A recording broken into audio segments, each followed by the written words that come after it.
Hello dear students, मैं राजकुमार single. मैंने आपको लास्ट वीडियो में बताया था कि हम बात करेंगे अकाउंटिंग ट्रीटमेंट ऑफ गुडविल्स की। तो मैंने बहुत सारे केस बताए थे कि जब नया पार्टनर अपने से की ख्याति प्राइवेट रूप में ला रहे हैं, जब नया पार्टनर अपने से की ख्याति किस में लाते हैं, नगद में। लेकिन हमने ये पढ़ा था कि जितनी भी हम केसेस पढ़ेंगे, इन सभी केसेस में अगर हमारी पुस्तकों में ख्याति खाता विद्वान है तो सबसे पहले हम क्या करेंगे, विद्वान ख्याति खाते को बंद करेंगे। उसके बाद हम क्या करेंगे, अदर एंट्रीज करेंगे। तो आज हम बात करें कि जब नया साधक अपने हिस्से की ख्याति किसमें लाता है, नगद में। तो हमने क्या लिखा है, when new partner brings his share of goodwill in cash, कि जब नया पार्टनर अपने हिस्से की ख्याति किसमें ला रहा है, नगद में। तो ऐसी स्थिति में एंट्री क्या पास होगी, कैश या bank account dear to, cash या bank account dear to goodwill account. तो पहली एंट्री क्या करेंगे, मतलब इसमें आपको ध्यान रखना है कि जब नया पार्टनर अपने हिस्से की ख्याति नगद में लाता है तो दो एंट्री हैंड टू हैंड पास करनी है।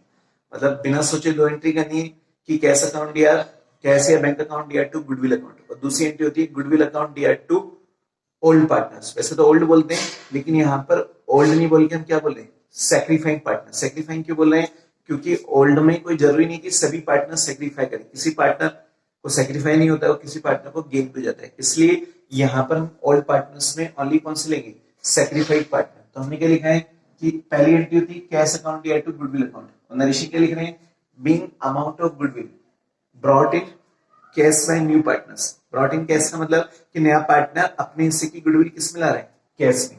और दूसरी एंट्री क्या होगी, goodwill account dear to sacrificing partners capital account. तो सेक्रीफाइंग का मतलब कि जो नया पार्टनर अपने हिस्से की गुडविल ला रहा था, तो उस केस में जो सेक्रीफाइंग पार्टनर है उसके हिस्से की गुडविल को सेक्रीफाई रेशो में क्या करेंगे, क्रेडिट करेंगे, नहीं करेंगे। तो हमने क्या लिखा कि being amount of goodwill transfer to capitals in sacrificing ratio. Transfer बोल दो, या बीइंग अमाउंट ऑफ गुडविल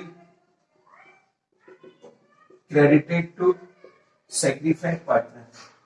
कौन से रेशो में, इन सेक्रीफाइंग रेशोस में। फिर थर्ड सिचुएशन क्या आती है कि ये वाली एंट्री कब करेंगे। देखो कई बार क्या होता है कि पार्टनर्स ये चाहते हैं कि जो नया पार्टनर गुडविल लाया था तो उसको हमने जो सेक्रीफाइड पार्टनर्स में क्रेडिट कर दिया, लेकिन वो गुडविल को कैपिटल अकाउंट में क्या करना चाहते हैं, मेंटेन करना चाहते हैं। तो थर्ड एंट्री तभी पास करेंगे जब सवाल में अलग से कहेगा कि जो सेक्रीफाइड पार्टनर थे वो गुडविल का पैसा क्या करें, विड्रॉ करें, किससे, फ्रॉम से। या तो फुल्ली करते हैं फिर पार्टली। अब फुल्ली का मतलब तो पूरा पैसा निकाल रहे हैं, और पार्टली का मतलब कुछ भी निकाल सकते हैं कि जो गुडविल था हो सकता है 25% निकालें, हो सकता है 30%, हो सकता है 50%, वो डिपेंड करता है क्वेश्चन के ऊपर। तो हमने क्या लिखा है कि दिस एंट्री इज पास, मतलब ये एंट्री तब पास की जाएगी व्हेन पार्टनर्स विड्रॉ फुली या पार्टली अमाउंट ऑफ गुडविल। और एंट्री क्या होगी, sacrificed partners capital account dear to cash या बैंक। क्योंकि सीधी सी बात है कि जिस पार्टनर को गुडविल मिल रही है और वो पार्टनर कौन है, सेक्रीफाइड, तो वही पार्टनर गुडविल का पैसा निकालेगा। तो sacrificed partners capital account dear to cash या बैंक अकाउंट। नरेशन क्या हो जाएगी, big amount of goodwill withdraw by partners. और कौन से रेशो में, इन सेक्रीफाई रेशो। तो मैंने आपको बताया भी था कि जो हमारा सेक्रीफाई रेशो होता है उसको हम क्या बोलते हैं, old ratio minus new ratio. क्योंकि नया पार्टनर आने पर पुराने पार्टनर का जो ओल्ड रेशो है वो नए रेशो से क्या हो जाता है, ओल्ड रेशो ज्यादा था और नया रेशो कम होता है। तो जितना कम होगा नया रेशो, ओल्ड रेशो जितना कम होगा उतना ही तो क्या होगा, सेक्रीफाई होगा, नहीं होगा। तो उस सेक्रीफाई की पूर्ति नया पार्टनर गुडविल के पैसे में करते हैं। इसलिए हम क्या करते हैं, गुडविल का अकाउंटिंग ट्रीटमेंट यहाँ पर करते हैं। समझ में आ गई। तो हम सिचुएशन कौन से पढ़ना है कि जब नया साधक अपने से की ख्याति नगद मिले। अब इससे रिलेटेड हम 3-4 जनरल एंट्रीज पढ़ेंगे, 3-4 सवाल करेंगे इससे रिलेटेड जनरल एंट्रीज के, ठीक है।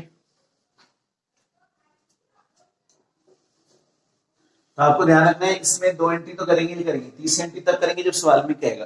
तो पहली एंट्री होती है cash account dear to goodwill account, और दूसरी एंट्री होती है goodwill account dear to old partner. लेकिन ओल्ड पार्टनर में कौन से, सेक्रीफाइंग। इसलिए हमने क्या लिखा कि सेक्रीफाइंग पार्टनर्स कैपिटल अकाउंट। और ध्यान रखना एडमिशन के केस में सेक्रीफाई हमेशा ओल्ड पार्टनर करते हैं, नया पार्टनर नहीं करता है, क्योंकि नया पार्टनर हमेशा गेन करता है। क्योंकि नया पार्टनर तो अब आया ना, वो क्या सेक्रीफाई करेगा, क्योंकि उसका ओल्ड रेशो तो था नहीं, वो डायरेक्ट कौन से रेशो में जा रहे हैं, न्यू रेशो में जा रहे हैं। आपको बताया था कि जब नया पार्टनर अपनी इसी की ख्याति नगद में लाते हैं तो हम उससे रिलेटेड जनरल एंट्री पढ़ रहे हैं। तो हमने क्या लिखा कि एक्स और वाई दो अनुपात एक के पार्टनर थे, उन्होंने जेड को 1/4 के लिए क्या बनाया, पार्टनर्स बनाए। तो वो अपना हिस्सा equally from X and Y. तो मतलब यहाँ पर जो जेड नाम का पार्टनर है वो अपना his share acquired equally from A and B. बात समझ में आ रही है कि यहाँ पे जब जेड को पार्टनर बनाया था तो हिस्स है, मतलब वो जो अपना हिस्सा है ना वो एक्वायर करा है इक्वली फ्रॉम किससे, ए एंड बी से, तो मतलब 1:1 में, तो मतलब ए से भी लेगा 1 में और बी से भी किससे लेगा, 1 में लेगा, नहीं लेगा। तो जब ए से भी ले रहा है 1 में और बी से भी ले रहा है किसमें, 1 में, तो 1:1 में अपना हिस्सा क्या करेगा वो ए और मतलब एक्स और वाई से ले रहा है, ठीक है। तो एक्स और वाई अपने हिस्से में से कितना सिक्रिफाई करेंगे, जितना एक्स करेगा उतना ही वाई करेगा, नहीं करेगा। तो इसका मतलब यहाँ पे जो सेक्रीफाई रेशो निकल के आएगा वो 1:1 आएगा। कई बार क्या होता है हम सवाल को पढ़ के आइडेंटिफाई करते हैं कि सेक्रीफाई रेशो क्या होना चाहिए, या फिर नहीं तो हमें क्या करना पड़ेगा, सेक्रीफाई रेशो कैलकुलेट करना पड़ेगा। तो लेकिन यहाँ पे साफ साफ पता चल रहा है कि जब जेड नाम का पार्टनर अपना हिस्सा दोनों पार्टनर से इक्वली ले रहा है तो इसका मतलब जितना एक्स सेक्रीफाई करा उतना ही वाई करा है। तो यहाँ पे जो सेक्रीफाई रेशो आएगा वो 1:1 आएगा, और जब 1:1 आएगा तो उस समय फिर हम अकाउंटिंग एंट्रीज करेंगे। अब यहाँ पे अकाउंटिंग एंट्री क्या करिए कि जो नया पार्टनर आया था अपने हिस्से की कैपिटल और गुडविल का पैसा लाता है, और जब नया पार्टनर कैपिटल लाता है तो उस समय एंट्री होती है cash account DR to, 11th class में पढ़ी थी cash account DR to capital, लेकिन यहाँ पे कौन ला रहा है, जेड, तो इसलिए रहेगा जेड्स कैपिटल। तो कैश अकाउंट डीआर टू जेड्स कैपिटल और गुडविल आता है, तो हमने ये पढ़ी थी कि cash account DR to goodwill account. अब इन दोनों की क्या करेंगे हम, कंबाइंड एंट्री क्या करेंगे, पास करेंगे। और जब इन दोनों की कंबाइंड एंट्री पास करेंगे, क्यों, क्योंकि दोनों में क्या कॉमन है, कि दोनों में जो कॉमन है वो क्या कॉमन है, कैश। दोनों में कैश कॉमन है तो दोनों की हम अलग अलग एंट्री पास नहीं करके कंबाइंड एंट्री भी पास कर सकते हैं। पसंद में आ रही है। तो मैंने आपको बताया था कि जब नया पार्टनर अपने हिस्से की ख्याति नगद लाता है तो 2 एंट्री करेंगे। अब इसमें तीसरी एंट्री नहीं करेंगे, क्यों, क्योंकि इसमें कहीं नहीं कह रहा है कि पुराने और जो पार्टनर से सेक्रीफाई पार्टनर है पुराने पार्टनर ख्याति का राशि मतलब जो गुडविल का पैसा फर्म से विड्रॉ करें, इसलिए हम कितनी एंट्री पास करेंगे, 2। तो पहली एंट्री होगी हमारी कैश अकाउंट डीआर टू जेड्स कैपिटल अकाउंट, गुडविल का पैसा कैपिटल का पैसा भी ला रहा है, और टू गुडविल अकाउंट। तो यहाँ पे जो गुडविल आ रहा है वो कितने की ला रहा है, 30,000 की, और जो कैपिटल आ रहा है 1,65,000 आ रहा है, तो ये 1 लाख कितना हो गया, 95,000। और नरेशन के लिए देंगे being his share of goodwill and capital brought by जेड्स। हमने लिखा है being his share of goodwill and capital brought by Z, कि अपने हिस्से की गुडविल और जो कैपिटल है वो जेड द्वारा किस में लाने पर, कैश में लाने पर। तो दूसरी एंट्री क्या हो जाएगी कि गुडविल अकाउंट डीआर, अब सेक्रीफाई पार्टनर, अब दोनों सेक्रीफाई करेंगे क्योंकि जेड अपना हिस्सा दोनों से ले रहे हैं और इक्वली रेशो में ले रहे हैं। तो यहाँ पे वो एक्स से भी लेगा तो एक्स कैपिटल अकाउंट, और वाई से भी लेगा तो वाइस कैपिटल अकाउंट। तो यहाँ पे जो गुडविल का पैसा है वो कितना था, 30,000। दोनों इक्वली ले रहे हैं तो ये भी 50 ले रहे हैं और ये भी 15 ले रहे हैं। और नरेशन क्या जाएगी, बीइंग अमाउंट ऑफ गुडविल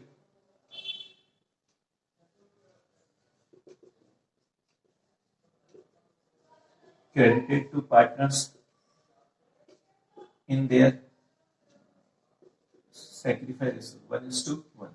तो हमने क्या लिखा, being amount of goodwill credited to partners in sacrifice ratio 1:1। अब 1:1 में क्यों हुआ, क्योंकि लैंग्वेज से पता चल रहा है कि जेड अपना हिस्सा दोनों पार्टनर से इक्वली लेगा, तो मतलब जितना एक्स सेक्रीफाई करेगा उतना ही वाई करेगा, तो इसका मतलब दोनों का जो सेक्रीफाई रेशो इक्वली होगा नहीं होगा, इसलिए हम यहाँ पे सेक्रीफाई रेशो की कैलकुलेशन नहीं करेंगे। लेकिन हम यहाँ पर क्या करेंगे, न्यू प्रॉफिट शेयरिंग रेशियोस निकालेंगे। समझ में आ गई। तो यहाँ पर हम क्या निकालेंगे, न्यू प्रॉफिट शेयरिंग रेशियो। तो अब इसमें थर्ड एंट्री नहीं करें, ध्यान देना, थर्ड एंट्री क्यों नहीं करें, क्योंकि सवाल में नहीं कह रहा है कि पुराने मतलब जो सेक्रीफाई पार्टनर उसके गुडविल का पैसा निकालने पर, इसलिए 2 एंट्री पास हो रही, cash account DR to goodwill और goodwill account DR to all partners capital account in sacrifice ratio. अब यहाँ पर हम क्या लिखेंगे, calculation of new profit sharing ratio. हम क्या लिखेंगे, calculation of new profit sharing ratios. अब यहाँ पे क्या कह रहा है कि जेड्स जेड शेयर 1/4, आज की तारीख में जेड का शेयर कितना है 1/4। तो यहाँ पे क्या कह रहा है कि जेड्स acquired his share from X and Y in equally ratio. तो यहाँ पे जो जेड था वो एक्वायर करा ही share from X and Y से, इन कौन से रेशो में, इक्वली रेशो में। तो यहाँ पे क्या लिखेंगे हम कि एक्वायर्ड फ्रॉम एक्स, तो वो एक्स से एक्वायर करेगा अपने से 1/4 डिवाइड बाय 1/2, तो 1/8 हो गया। और एक्वायर्ड फ्रॉम वाई, तो 1/4 का 1/2, 1/8। तो वो एक्वायर फ्रॉम एक्स और एक्वायर फ्रॉम वाई। तो यहां पर अब क्या हो जाएगा, एक्स न्यू शेयर, तो एक्स क्या बोलेगा भैया, मेरा जो हिस्सा था वो था 2/3, इसमें से मैंने 1/8 किसको दे दिया, एक्स को, तो कितना आ गया 24। तो जैसे हम 3 में 24 का भाग लगाएंगे तो कितना आएगा 8, यहाँ पे आ जाएगा 8, मतलब 16 - 3, तो 30/24। यहाँ पे वाइज न्यू शेयर, तो 1/3 - 1/8, एलसी कितना हो गया 24। तो जैसे 3 में भाग लगाएंगे कितना आएगा 8 - 3, तो 5/24। जेड कैसा 1/4 था ही था, तो यहाँ पे क्या लिख लेंगे new ratio of X Y and Z, तो 30/14, 5/24 और 1/4। तो एलसी कितना हो जाएगा 24, 35 एंड 6, तो इसको क्या बोल सकते हैं 13, 5 और 6। ये हमारा कौन सा रेशो आ गया, न्यू रेशो आ गया। कौन सा रेशो आ गया, न्यू रेशो कैसे आया, क्योंकि जब हमने जेड को 1/4 के लिए बनाया था तो जेड अपना हिस्सा दोनों पार्टनर से क्या कर रहा था, इक्वली रहता, मतलब जितना एक्स से ले रहा था उतना ही वाई से ले रहा था। और जब दोनों पार्टनर से इक्वली रहेगा तो उस केस में कैलकुलेशन करने के बाद हमारा नया रेशो ये निकलता है। स्टूडेंट्स, अब हम बात करेंगे एक और सवाल की। तो हमने क्या पढ़ा है कि यहाँ पे ए और बी जो थे वो 3:2 के पार्टनर थे, they admit C as a new partner, मतलब हमने सी को एक नया पार्टनर के रूप में एडमिट किया। तो प्रॉफिट शेयरिंग रेशियो विल भी कितना होना चाहिए 2:1:1, मतलब यहाँ पे आपको नया रेशियो देना है। तो मतलब इस सवाल में हम जज नहीं कर सकते कि सेक्रीफाई रेशियो क्या होगा, तो यहाँ पे आपको निकालना पड़ेगा। क्यों, क्योंकि यहाँ पर ओल्ड रेशियो भी दे रखा है, न्यू रेशियो भी दे रखा है, तो दोनों के बीच का जो डिफरेंस आएगा वो हमारा सेक्रीफाई रेशियो आएगा। अब क्या कह रहा है, C being his share of goodwill 1 lakh and 50% amount withdraw by partners. मैंने आपको बताया था कि जब नया पार्टनर अपनी हिस्से की गुडविल आता है तो 2 एंट्री करेंगे, तीसरी एंट्री तब पास करेंगे जब सवाल में स्पेशली मेंशन होगा कि पुराने मतलब जो भी ओल्ड पार्टनर्स हैं या जो भी सेक्रीफाई पार्टनर्स हैं उन्होंने हिस्से की गुडविल को किस में निकालने पर, फर्म से विड्रॉ करने पर। अब क्या कर रहा है कि जो गुडविल थी वो ऑलरेडी बुक्स में कितने से प्रति 60,000 से, और मैंने आपको पढ़ा था कि हमारे पास जो भी केस होगा अगर नया पार्टनर आने से पहले अगर बैलेंस शीट में या बुक्स में जो भी गुडविल अपेयरिंग है तो सबसे पहले हम क्या करेंगे, एग्जिस्टिंग गुडविल को रिटर्न ऑफ करेंगे। यहाँ पे हम जो एंट्रीज करेंगे तो यहाँ कर लेते हैं। तो सबसे पहले हम क्या करेंगे, एग्जिस्टिंग गुडविल, ये हम क्या कर रहे हैं यहाँ पे जनरल एग्जिस्टिंग गुडविल को रिटर्न ऑफ करें। तो एग्जिस्टिंग गुडविल हमेशा ओल्ड पार्टनर्स में होगी, दो ही ओल्ड पार्टनर थे, एक कैपिटल अकाउंट दिया, फिर क्या लिखेंगे 20 capital account dear to goodwill account. तो हमारी बुक्स में जो गुडविल थी वो कितने से थी 60,000 से थी, और इसको कौन से रेशो में बांट रहे हैं 3:2 में। तो जैसे ही हम 60,000 को 3:2 में बांटेंगे तो 3:2 का मतलब इसका जो रेशो है वो तो 60 इंटू 3/5 हो गया, तो 36,000 आ जाएगा। तो यहाँ पे 36 और 24, तो नरेशन क्या लिख देंगे, being existing goodwill return of in कौन से रेशो में, return of in old ratio, मतलब being existing goodwill return of in old ratio. अब यहां पर हम बात किसकी करेंगे,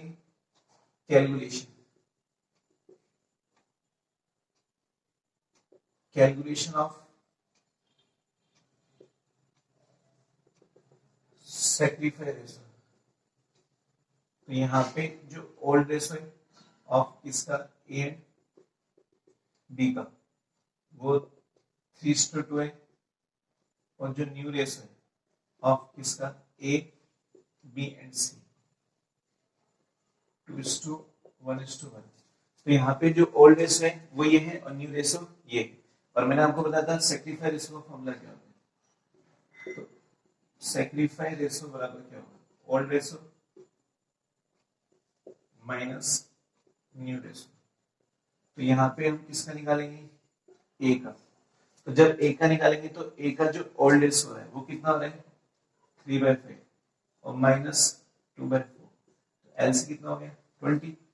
तो जब एलसी 20 हो गया तो 5 में जैसे हम 20 का भाग लेंगे तो कितनी बार जाएगा 4 बार। तो यहाँ पे कितना हो जाएगा 12 और यहाँ पे कितना हो जाएगा 10, तो 2/, कितना हो गया 20। और यहाँ पे बी की बात हो रही है 2/5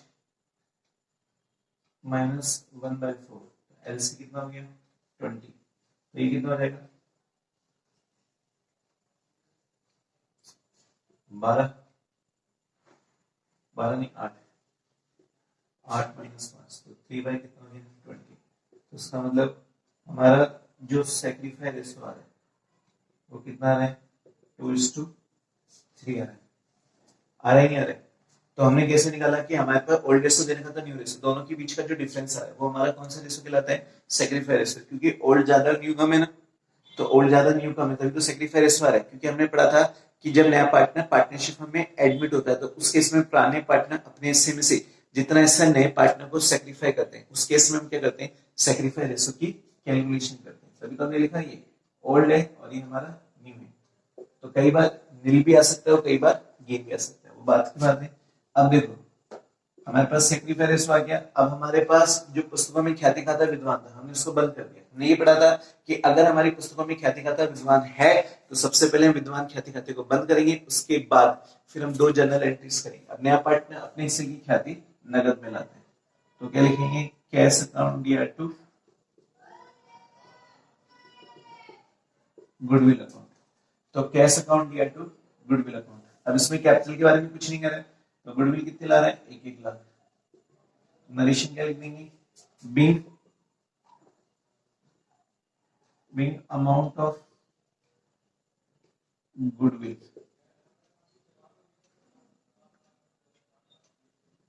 brought by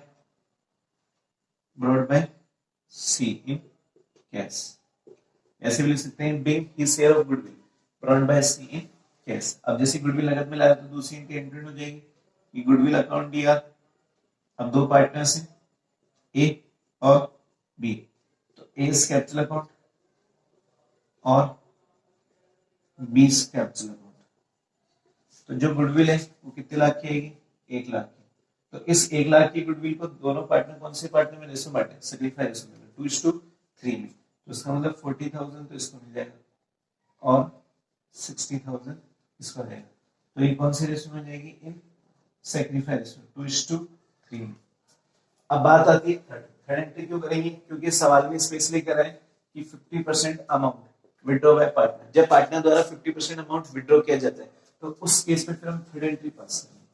कौन सी एंट्री थर्ड। तो यहाँ पे थर्ड एंट्री क्या हो रही है व्हेन पार्टनर विड्रॉ। तो एंट्री क्या होगी ओल्ड या सेक्रीफाई, तो सेक्रीफाई दोनों ही करेंगे। ए कैपिटल अकाउंट दिया B capital account dear to cash account उसके 50%। तो 1 लाख की गुडविल थी उसका 50% कितना होगा 50,000। तो 50,000 ये होगा, इसका ये 20 आ जाएगा और इसका 30 आ जाएगा। तो 50,000 है तो इसका 20 और इसका 30। और नरेशन क्या लिख देंगे बिंग अमाउंट बिंग क्या करेंगे कि 50% amount of goodwill withdraw bye partner in sacrifice ratio. Withdraw bye partner in sacrifice ratio. तो ये सिचुएशन तब आती है जब नया पार्टनर अपने हिस्से की ख्याति नगद में लाता है और 2 एंट्रीज करते हैं। तो तीसरी एंट्री तब करेंगे जब सवाल में कहेगा। लेकिन हमने वो सवाल किया था जहां पे गुडविल ऑलरेडी एग्जिस्टिंग थी, और मैंने बताया था जब गुडविल ऑलरेडी एग्जिस्टिंग होती है बुक्स में, तो सबसे पहले हम क्या करते हैं, गुडविल को रिटर्न ऑफ करते हैं, उसके बाद अदर एंट्रीज पास करते हैं। तो पहली एंट्री क्या की, लाने पर, और दूसरी एंट्री ट्रांसफर करने पर, तीसरी एंट्री तो करेंगे। तीसरी एंट्री तब करेंगे जब गुडविल का पैसा विड्रॉ करे। और यहाँ पे गुडविल का पैसा क्या कर रहे हैं, हमारे पास जो केस है वो क्या कह रहे हैं कि जब नया पार्टनर अपने हिस्से की ख्याति नगद लाने में क्या हो असमर्थ हो या नगद नहीं लेके आता है, when new partner does not bring his share of goodwill in cash, तो उस केस में हम क्या करेंगे कि only one adjustment entry is passed. तो केवल एक ही एडजस्टमेंट एंट्री पास करेंगे, और वो एडजस्टमेंट एंट्री क्या होगी कि new partners current account dear to sacrificing partners capital amount, और नरेशन क्या लिख देंगे, being new partner share of goodwill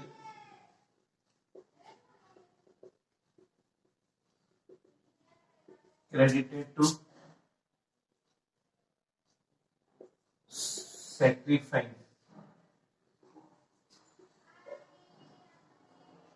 partner in sacrifice. और यहाँ पे जो new partners capital, new partners current account डाला है, तो यहाँ पे amount of his share of goodwill, मतलब उसकी गुडविल के अमाउंट से आएगा, तो हमने क्या लिखा amount of his share of goodwill. मतलब इस सिचुएशन में हम एक ही एडजस्टमेंट एंट्री पास करते हैं कि जब नया पार्टनर अपने हिस्से की ख्याति नगद में नहीं लाता है, नगद में लाने में असमर्थ होता है, तो एक एंट्री होती है new partners current account divide two sacrifice, मतलब ओल्ड पार्टनर्स कैपिटल अकाउंट। तो यहाँ पे ओल्ड में वही पार्टनर आएंगे जो सेक्रीफाई कर रहे हैं, तो एडजस्टमेंट एंट्री बनी, और यहाँ पर खाली उसके हिस्से की गुडविल से ही होगी, और जब उसके हिस्से की गुडविल से होगी तो यहाँ पे हम करंट लिख रहे हैं, ध्यान देना यहाँ पे हम करंट वर्ड यूज कर रहे हैं, ना कि कैपिटल अकाउंट। यहाँ पे हम करंट वर्ड्स की यूज कर रहे हैं, ना कि कौन सा कैपिटल। देखो करंट वर्ड्स हम इसलिए यूज कर रहे हैं क्योंकि अगर हम कैपिटल लिखेंगे ना तो इसका इफेक्ट हमारी कैपिटल पे पड़ेगा, और हमारी कैपिटल का जो बैलेंस है वो क्या हो जाएगा, रिड्यूस हो जाएगा। इसलिए हम यहाँ पर करंट की जगह ओ कैपिटल की जगह कौन सा वर्ड्स यूज करें, करंट, ठीक है।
तो हेलो डियर स्टूडेंट्स, हम बात कर रहे थे यहाँ पे ए एंड बी 3:2 के पार्टनर थे, उन्होंने सी को 1/4 के लिए पार्टनर बनाया, जिनका न्यू प्रॉफिट शेयरिंग रेशियो कितना दे रखा है 5:4:3।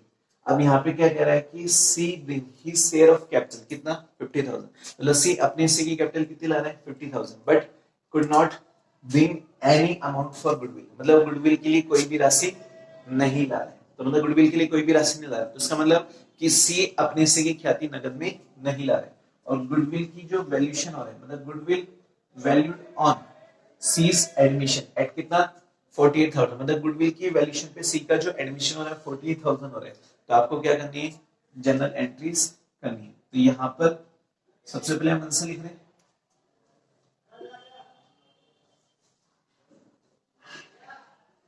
तो देखो यहाँ पे सी अपने सी की गुडविल लाने में एस मत है, लेकिन कैपिटल का पैसा ला रहा है, तो cash account dear to seize capital account कितने से 1 लाख से, और नरेशन क्या लिख देंगे, बीइंग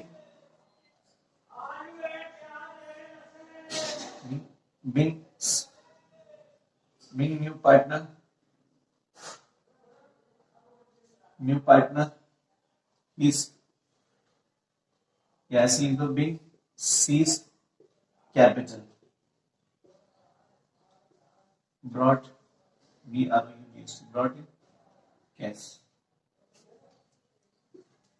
अब देखो इसमें नया रेशो भी दे ओल्ड रेशो भी दे रखा, नया रेशो भी दे रखा है, तो इसमें सेक्रीफाई रेशो निकालना पड़ेगा। तो यहाँ पे जैसे अपन वर्किंग नोट बनाएंगे, तो वर्किंग नोट में क्या करेंगे अपन कि सबसे पहले कैलकुलेशन ऑफ सेक्रीफाई रेशो, देखो सेक्रीफाई रेशो निकालना पड़ेगा, क्योंकि यहाँ पे न्यू रेशो भी दे रखा, ओल्ड रेशो भी दे रखा। तो यहाँ पे हमने क्या लिखा, न्यू ओल्ड रेशो, तो ओल्ड रेशो था हमारे पास कितना 3:2 का, और जो हमारे पास न्यू रेशो आ रहा है वो कितना आ रहा है 5:4:3। अब सेक्रीफाई रेशो का फॉर्मूला क्या बनेगा, old ratio minus new ratio. तो हमने क्या लिखा, जो हमारा ओल्ड रेशो उसमें से क्या लेस कर देंगे हम, न्यू रेशो। तो पहले हम एक की बात करेंगे, तो एक का ओल्ड रेशो तो 3/5 था, न्यू रेशो 5/12 था। तो अब इन दोनों का जो कॉमन है, तो कॉमन कितना जाएगा 60, तो जैसे 5 में 60 12, 36 और 25, 11/60। और बी की बात करेंगे तो 2/5 माइनस 4/12, तो वही 60 आ जाएगा, 24 माइनस 20, 4/60। तो यहाँ पे जो सेक्रीफाई रेशो बन रहा है वो 11, तो कितना बन रहा है 4।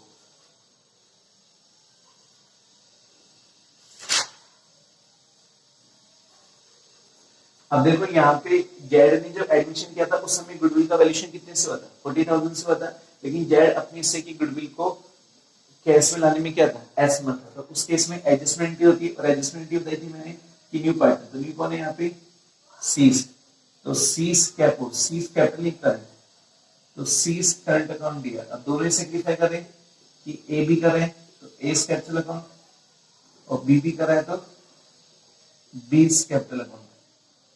तो जब दोनों सेक्रीफाई कर रहे हैं तो यहां कितना आ जाएगा,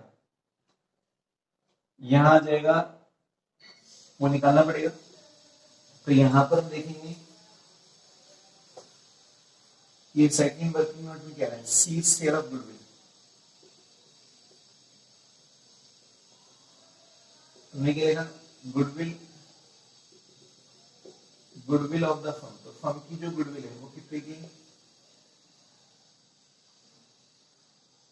48,000, तो सीज शेयर ऑफ गुडविल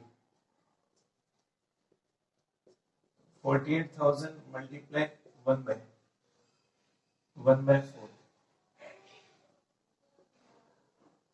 12,000 होगी। तो यहाँ पर भी हम कितना लिख देंगे 12,000, तो सी शेयर ऑफ गुडविल कितनी होगी 12,000। ए और बी करेंगे ना, तो ए और बी कौन से रेशो लेंगे, सेक्रीफाई रेशो आता है,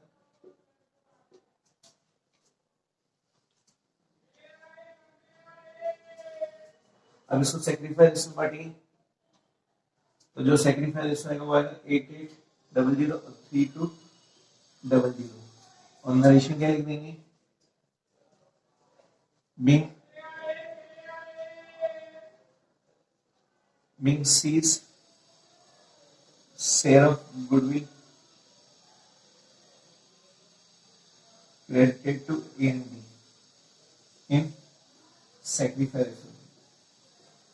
तो इस तरह अपन क्या करते हैं, एंट्रीज करते हैं कि जब नया पार्टनर अपने हिस्से की गुडविल नकद लाने में असमर्थ होता है तो उस समय एक ही एडजस्टमेंट एंट्री क्या की जाती है, पास की जाती है।